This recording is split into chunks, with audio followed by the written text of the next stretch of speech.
Natyrisht duke filluar nga një analizë e rezultatit në zgjedhjet e fundme dhe duke kulmuar sipas kërkesës të vetë kryetarit Abdul Xhiku, siç është deklaruar këtu në këtë sallë në 28 dhjetor, do të ftohet kuvendi si organi më i lartë vendimmarrës i Ligjit Demokratik të Kosovës në datën 31 janar. Në këtë kuvend, siç është deklaruar vetë kryetari Abdul Xhiku, ai do të ofrojë ndërheqjen e tij për të lënë pastaj të lirë kuvendin vendos edhe për këtë çështje edhe për çështje tjera dhe për diskutime tjera që mund të ngriten në atë kuvend. Pra kryetari Abdul Xhiku në këtë kuvend do të kërkojë votë të votë-besimit, pra kuvendi i LDK-s që ka 355 delegat do të vendos pra në këtë kërkesë të kryetarit Abdul Xhiku nëse vazhdon të ketë besim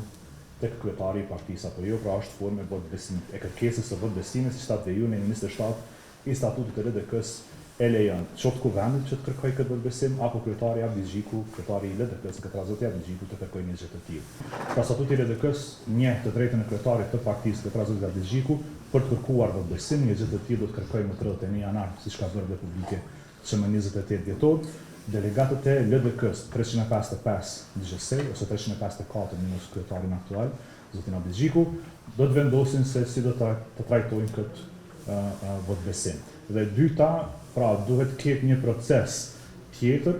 për të ardhur deri tek kandidaturat e tjera për të pasur një proces zgjedhor në LDK. Për momentin jemi tek pjesa e votë-besimit. Për momentin zoti Tahiri është antari i kryesisë dhe ishte prezant në takimin e kryesisë. Para është procesi ligjor, pra kemi parë deklaratat e prokurorit të Prizrenit që do të ndjek këtë procedurë ligjërisht dhe ka përkrahjen edhe të LDK-s pra në çfarë do varianti, sepse këto shkelje janë shkelje të rënda të demokracisë dhe duhet ndjekur penalisht dhe duhet dhënë përgjegjësi ligjore juridike secilit që ka bërë këto shkelje. Por natyrisht, siç ka thënë dhe vetë kryetari Abdul Xhiku,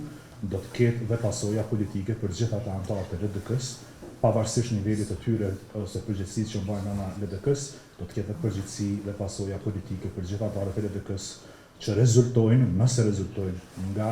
procesi hetues